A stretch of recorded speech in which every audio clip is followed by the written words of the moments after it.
केसरिया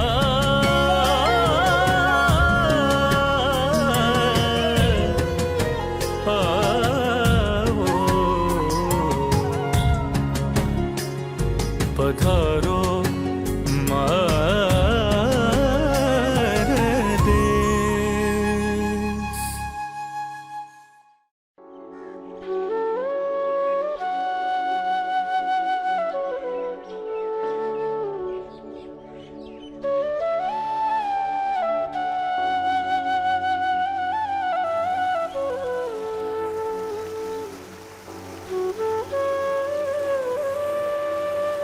अस्सलाम वालेकुम।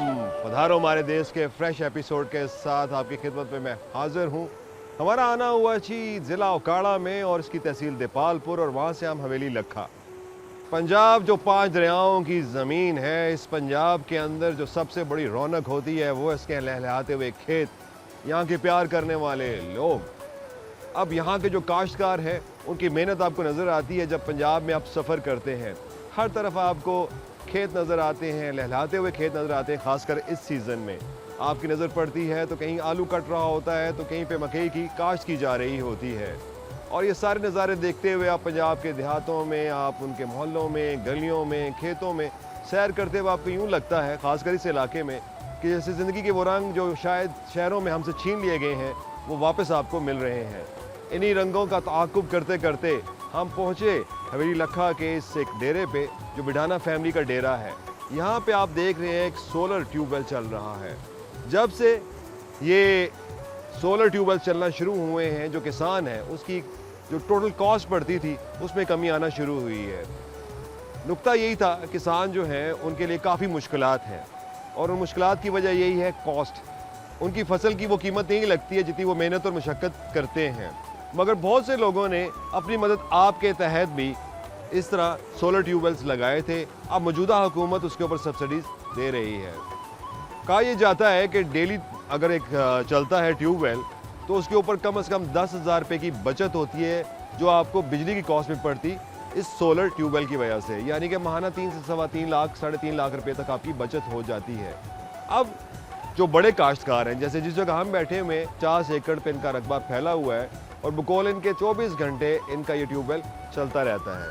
फिर उन्होंने हमें ये भी बताया कि जो करीबी काश्तकार हैं जिनका 1 एकड़ या 2 एकड़ रकबा है, रकबा कम है, जो अफोर्ड नहीं कर सकते थे, वो उनको भी ये पानी मुहैया करते हैं। ये काश्तकार है जिसकी मेहनत का फल हम और आप लोग खाते हैं। हम बड़े मज़े से बैठकर मकई के अजनास का लुत्फ़ उठा रहे होते हैं, हम गंदम की रोटी खा रहे होते हैं सुकून से बैठ के, एक दफ़ा कीमत अदा करके।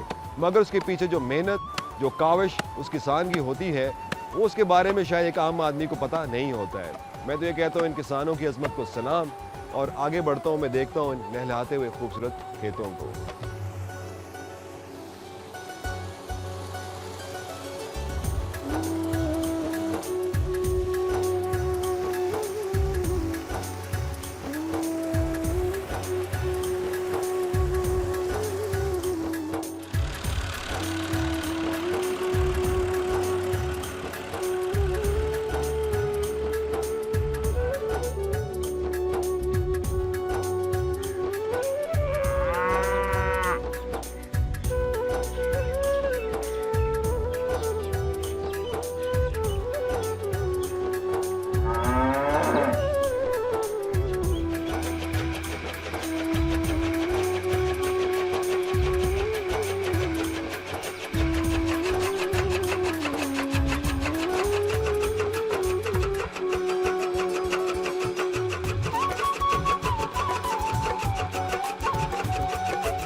जनाब एक ऐसा साज भी है कि जिसकी आवाज़ सुनकर किसी को भी अपने कदम और अपने हाथ रोकना एक मखसूस अंदाज में नामुमकिन है। उसे कहते हैं ढोल। 2 सुर का ये साज है जिसकी तारीख सदियों पुरानी है। ढोल बेसिकली इसकी जो असल है वो तो पंजाब ही है, मगर इसके अलावा पाकिस्तान, बांग्लादेश, इंडिया, वहाँ पर भी आपको मुख्तलिफ इकसाम के ढोल आपको नज़र आएंगे। झारखंड, राजस्थान, ढाका, मगर जो असल है ना वो पंजाब ही है। पंजाब में जो चंद मकामात रह गए हैं जहाँ पर ढोल बनाए जाते हैं, ऐसे ही हम तलाश में आए उन शानदार आर्टिजियंस के लिए जो अभी भी इस फन से जुड़े हुए हैं। ओकाड़ा में हवेली लखा हम इन्हें ढूंढते ढूंढते पहुँचे हैं अल-फरीद ढोल मेकर। यहाँ पर अजमल साहब हैं और अजमल साहब के 2 बेटे जो शौकत और लियाकत, ये दोनों भाई भी अपने वालिद साहब के साथ मिलकर इस फन से जुड़े हुए हैं। शौकत भाई, ढूंढते ढूंढते हम आप तक पहुँचे हैं। मुझे ये बताइएगा कि तो सुना है कि बड़े दूर दूर से जो ढोलकी हैं या ढोलची हैं, ढोल बजाने वाले आपको ढोल लेने आते हैं, और ढोल बनाने का अमल क्या है और आपके ढोल में क्या ऐसी ख़ास बात है कि बहुत दूर दूर से पंजाब से लोग आपके पास आते हैं? बिस्मिल्लाह रहमान रहीम। भाईजान, हमारे यहाँ अल्हम्दुलिल्लाह पूरे पाकिस्तान से लोग ढोल लेने आते हैं। तरह तरह के ढोल हमारे दुकान पर तैयार किए जाते हैं। मुख्तलिफ किस्म, मुल्तानी ढोल, लाहौरी ढोल, गुजराती ढोल, रहीम यार खां का ढोल, बहावलपुरिया ढोल, मसलन हर किस्म का ढोल यहाँ पर तैयार किया जाता है। दूर दराज से लकड़ी हम ख़रीद कर लाते हैं। एक ढोल की लकड़ी तकरीबन 5 से 6 मन की होती है। 5 से 6 मन की लकड़ी? 6 मन की लकड़ी होती है। शीशम इस्तेमाल होता है? शीशम इस्तेमाल होती है। फिर इसको हम कटाई करते हैं, साइडों से पूरी 28 इंच की कटाई कर लेते हैं। ठीक। जब कटाई हो जाती है फिर इसकी गुलाई करते हैं, कुल्हाड़े से नक्शा बनाते हैं, ढाल बनाते हैं। ढाल के बाद फिर इसको इधर से सुराख निकालते हैं। ठीक। जैसा कि ये सुराख डाला हुआ है, ये वाला। अच्छा अच्छा, ये वाला, ये वाला। हाँ जी, ये वाला। ठीक। इधर डालते हैं, फिर इसके अंदर आरी लगाते हैं, एक आदमी उधर एक इधर। ठीक। ऐसे फिर इसको खींचते हैं। ओके। ये पीस निकलता है, ये पीछे पड़ा। ठीक। फिर इसके बाद ये खुरात पे चला जाता है। ठीक। ये ढोल। ठीक। फिर उस पे ऊपर एक बुराई होती है। ठीक। बुराई करने के बाद फिर इसके ऊपर खत डाला जाता है। ये निशान वगैरह जो नहीं जी, जी। जैसे बने हुए हैं ये। ठीक। ये डोरे डाले जाते हैं। इसके बाद फिर जब उधर से बुराई होके आता है नीचे, फिर इधर हम इसके अंदर से ये खुदवाई करते हैं, तराशते हैं ढोल को। ठीक है। हाँ जी। बराबर करते हैं। बराबर करते हैं। ठीक। फिर हम इसकी सफाई करते हैं। ठीक। सफाई करने के बाद फिर इसके रेग माल लगाते हैं, बिल्कुल मुलायम प्लेन हो जाता है। ठीक। फिर इसके बाद कलर करते हैं। ये जो दाग है, जी। ये दाग ख़त्म हो जाते हैं। ऐसी लकड़ी नज़र आती है सब। ठीक। एक जैसी हो जाती है। उसके बाद भराई वो हम बुलवाते हैं, वो ले जाता है। तकरीबन ये 8 से 10 दिन का प्रोसीजर है। खाल आप इस्तेमाल जो करते नहीं, हैं? खाल वो करते हैं हाँ। बकरे की। ठीक है। वो ही इस्तेमाल होती है, बकरे की उसको खाल। ड्राई करते हैं और फिर उस खाल को इस्तेमाल करते कम हैं। से कम 15 से 20 दिन खाल को तैयारी करने में लग जाते हैं। और वो भी माहिर हाँ जी, बाहर फनकार हैं, फनकार। वो इसके ऊपर फिर खाल चढ़ाते हैं। खाल चढ़ाते हैं। खाल चढ़ा के फिर वो वापस आपके पास भेज वापस नहीं, वापस किसी ने मड़वा के लेना हो तो उसे मड़वा कर देते हैं। अच्छा। किसी ने वैसे खोल, ज़्यादा तो खोल ले जाते हैं। अच्छा, खोल लेके जाते खोल हैं? लेके जाते हैं। फिर क्या करते हैं वो वो? खुद तैयार करते हैं। अच्छा अच्छा इसके अच्छा। पूरा दामा खाले बनाते हैं, डोरे डालते हैं ऊपर, वो रस्सी वगैरह, जी जी तस्मे बनाते हैं, वो घुमन वाले जी जी। मुख्तलिफ कलर के लगे होते हैं। हाँ, जितना जैसे वो चाहते हैं उसके हाँ, मुताबिक फिर डाल पटा जो गाल में डाला होता है, जी जी। कई सादा डाल लेते हैं, कई रंगीन खूबसूरती जैसे हो। फिर कंगन होते हैं जिसमें वो पटा डलता है। ठीक वो है। पीतल के भी होते हैं, चांदी के भी बनवा लेते हैं। अपने अपने शौक की बात है। तो कितने आपको इसकी कॉस्ट पड़ जाती है? कितने में आपको पड़ जाता है?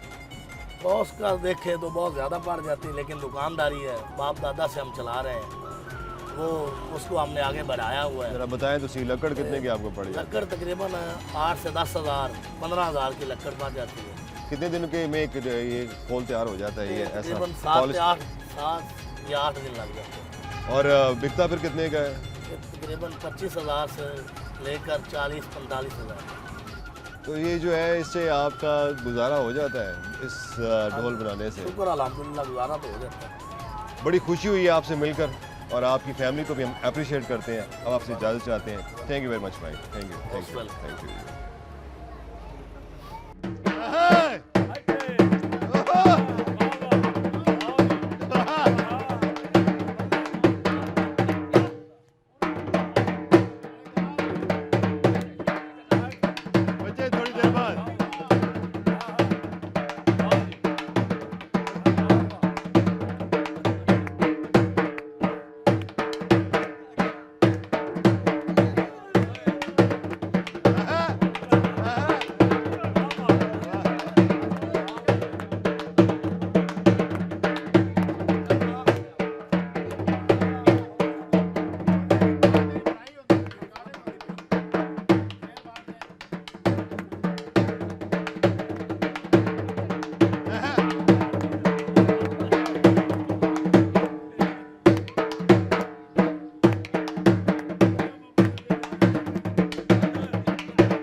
हवेली लखा की बड़ी मशहूर मस्जिद है गोल मस्जिद। उस गोल मस्जिद के साथ ही यहाँ पे कुछ दुकानें हैं जहाँ पर हुक्के बनाए जाते हैं। हुक्का एक कदीम आला है जो एक नाली या एक से ज़्यादा नालियों पर मुश्तमिल होता है, जिसको तंबाकूनोशी के लिए इस्तेमाल किया जाता है। हुक्के का ओरिजिन बरसगीर पाको हिंद को बोला जाता है, मगर हुक्का आजकल बहुत मकबूल होता जा रहा है अरब दुनिया में। वहाँ पे इसको शीशा बोलते हैं। ईरान और तुर्की में भी पिया जाता है, जैसे कि ईरान में इसको कालियान या कोलियान भी बोला जाता है। और अब ज़्यादातर हुक्के को इस्तेमाल किया जा रहा है एज अ डेकोरेशन पीस। हम चले आए हैं ढूंढते उन माहिर फनकारों के पास जिन्होंने आज भी इस फ़न को ज़िंदा रखा हुआ है। इस्माइल साहब का नाम बड़ा मशहूर है और एक मुद्दत से वो ये हुक्के बनाते चले आ रहे हैं। अब ये फ़न उनसे उनके बेटे मोहम्मद साजिद को ट्रांसफ़र हुआ है और हम आए हैं इनसे गुफ्तगू करेंगे कि हुक्का बनाने का अमल क्या है और ये इनकी फैमिली कब से हुक्के बनाती चली आ रही है। अस्सलाम वालेकुम। साहिद भाई कैसे हैं? अल्हम्दुलिल्लाह। साहिद भाई आपने इस फ़न को अभी तक जिंदा रखा हुआ है, जी, तो कितनी मुद्दत से आपकी फैमिली इस फ़न में है? हमारी फैमिली तकरीबन 70 साल से है, 70-80 साल से। 70-80 साल से हुक्का बनाने के फ़न में। तो ये हुक्का बनाने के अमल क्या क्या अमल है, कितने इसके स्टेजेस हैं? इसके 5-6 स्टेजेस है। चादर आती है हमारी गुजरांवाला से, कॉपर की, वाइट कॉपर आता है। चादर को हम कटिंग करते हैं अपने जैसे हमें चाहिए होता है उस तरीके से। यानी इसकी ये देखें ना, मुख्तलिफ साइज़। हाँ, मुख्तलिफ साइज़। अच्छा, कटिंग करने के बाद अगला कटिंग करने के बाद फिर इनकी कुटाई होती है। ये ऐसे बैंड पड़ता है इनको, फिर जिस शेप में हमें चाहिए हम उसी शेप में लेके जाते हैं। ये हमारा एक पीस तैयार हुआ पड़ा है। ये बाई हैंड है। ठीक है, ये हाथ से बना है। टोटली बाई हैंड, गोलाई वगैरह सब कुछ बाई हैंड है। अच्छा, ये ऊपर पड़े हुए हैं। ओके, आप गाड़ी वाले ये देखें, जी जी, जैसे ये पड़ा हुआ है। उतार लें। माशाल्लाह, काफी वजनी हुक्का है। हाँ, ये तो अच्छा है, दरमियाने से साइज़ का है। जी जी। अच्छा, तो इसके यहाँ नाली लगती है। हाँ जी, इसके नाली लगे। और टोबैको जो है इसके या जड़ी बूटियाँ जो भी हाँ जी, आपने इसको खोल कर इसके अंदर रखते हैं। जी जी ठीक हो गया। तो ये जो रवायती हुक्के हैं उनसे हट के हैं, जी। ये जो हुक्के हैं जी जी इसमें एक नाली लगती है। जी, इसमें एक ही लगती है। ये एज ए हुक्का ही इस्तेमाल होता है, शीशा नहीं इस्तेमाल होता, इसमें सिर्फ हुक्का इस्तेमाल। सिर्फ हुक्का। अच्छा, और ये आपकी मर्जी, आप नग लगवाएं या ना? हाँ, ये आपकी मर्जी, ये नग भी ये आप आप पे खुद- डिपेंड है। ये नग भी आप खुद लगाते हाँ हैं? जी, ये अपने हाथ से, ये जाली भी अपने हाथ से, ये सारी बनाई इसकी बाय हैंड है। By hand. इसमें मशीन का कोई काम नहीं। तो कितने दिनों का अमल है आपका ये सारा? ये एक हुक्का सर है 10 दिन का। 10 दिन का अमल है। हाँ। और लागत कितनी आ जाती है इसके ऊपर? लागत इसके ऊपर है कोई 20 को हज़ार, और आगे बेचते कितने ये का है? 30-35 हज़ार का सेल कर लेते यानी कि 10 दिनों की एक दिन की दिहाड़ी आपकी हाँ जी। 1000 रुपया बना। हैं। बहुत मुश्किल बनती है। उसमें बिजली की भी और हाँ, फिर दुकान का किराया भी। दुकान का किराया भी। हाँ जी, कितनी बड़ी मार्केट है, कितने हुक्के आपके निकल जाते हैं एक महीने में? एक महीने में 2 या 3 हुक्के बहुत मुश्किल बनते हैं। अच्छा, जी तो वो जो ऊपर बने हुए अगर दूसरा हुक्का मैं देखूं जी, तो इसके ऊपर जो कौन सा मटेरियल इस्तेमाल है वो भी तांबा है? ऊपर की चादर है, ये जो पड़े हुए हैं ये वो सिल्वर के है। सिल्वर है। हाँ, ये कितने का नीचे- हुक्का होता नीचे है? हुक्का पड़ा है, ये पीतल तांबे का ही है। ये है 50 हज़ार का। ये 50,000 का। हाँ जी, और खरीदार आपके पास आते हैं इनके? हाँ जी, ये बड़ी बड़ी हवेलियों में और हाँ जी। घरों में बस ये साल में 1-2 ही बिकते हैं। अच्छा, तो ये जो इसकी नाली है जी, ये आप मंगवाते हैं कहीं से? नहीं, ये इधर ही तैयार होती है। चाचू हैं वो बना रहे हैं। अच्छा अच्छा, हाँ जी, वो इधर ही तैयार होती है। ये बड़ा खूबसूरत काम हुआ हुआ है। ये हाथ से हुआ हुआ हाँ है? जी, बाय हैंड, लेदर और तिल्ले का काम जो इसके ऊपर हुआ हुआ है। By hand. अच्छा, ये इसमें क्या इस्तेमाल हुआ है? ये बांस है इसके नीचे, वो नीचे बांस और ऊपर ये जो ऊपर धागा तिल्ला है, है, तिल्ला है, पैराशूट और तिल्ला। पैराशूट और तिल्ला है। अच्छा, इस पे अगर आप कोई डिज़ाइन दें तो वो डिज़ाइन भी बना दिया जाता हाँ है जी। आपको? देखिए पकड़िएगा। अच्छा, ये मुख्तलिफ कलर कम्बिनेशन है हाँ जी, और ये धागे का काम है साथ, जी, ये धागे का काम है। ज़बरदस्त जी, बहुत बहुत शुक्रिया, आपने आपका काम रोका, आपसे माजरत खाएं। कोई बात नहीं। हुक्का साजी, हुक्के बन रहे हैं मगर हुक्के अब डेकोरेशन के तौर पे ही बहुत अच्छे लगते हैं क्योंकि सेहत के लिए तंबाकू नोशी हरगिज़ अच्छी नहीं है। चलते हैं आगे और एक्सप्लोर करते हैं हवेली लखा को। और मेरे ख्याल से जो हवेली लखा उसके नाम में जितनी पुरस्कारियत है उतना ही भरपूर ये एक यूनियन काउंसिल है। चलते हैं जी आगे।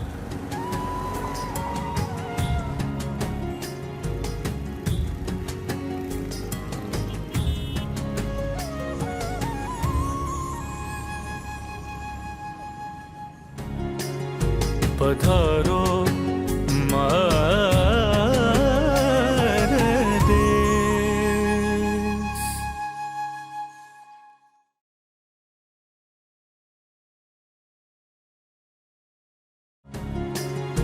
पधारो मारे देश।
मट्टी के साथ इंसान का ताल्लुक सदियों पुराना है।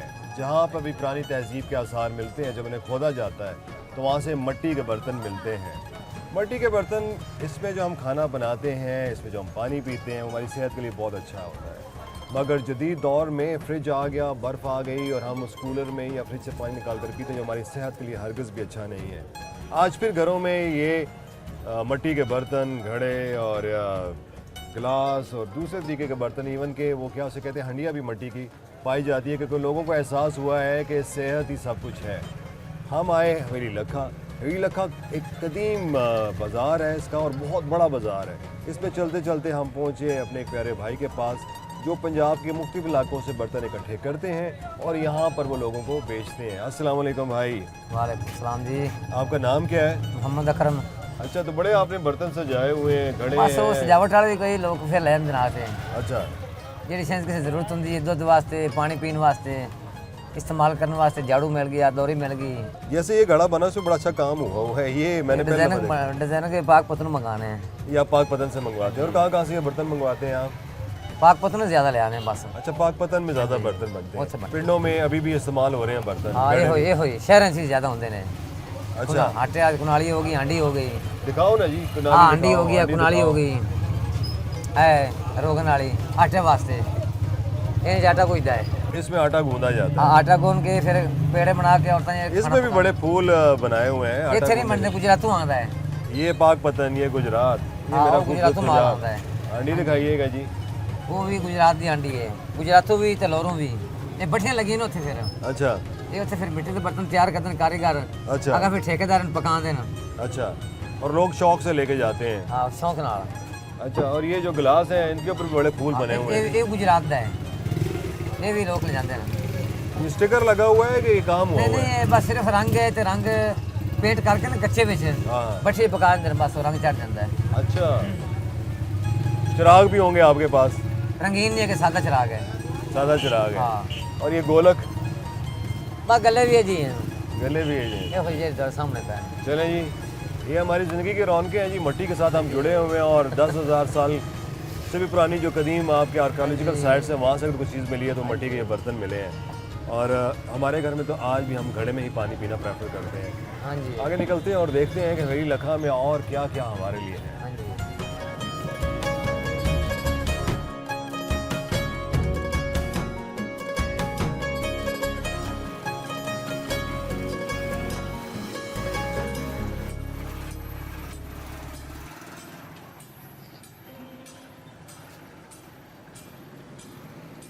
वो अक़वाम बड़ी इज़्ज़त पाती हैं जो अपने कौमी विरसे की हिफाजत करती हैं।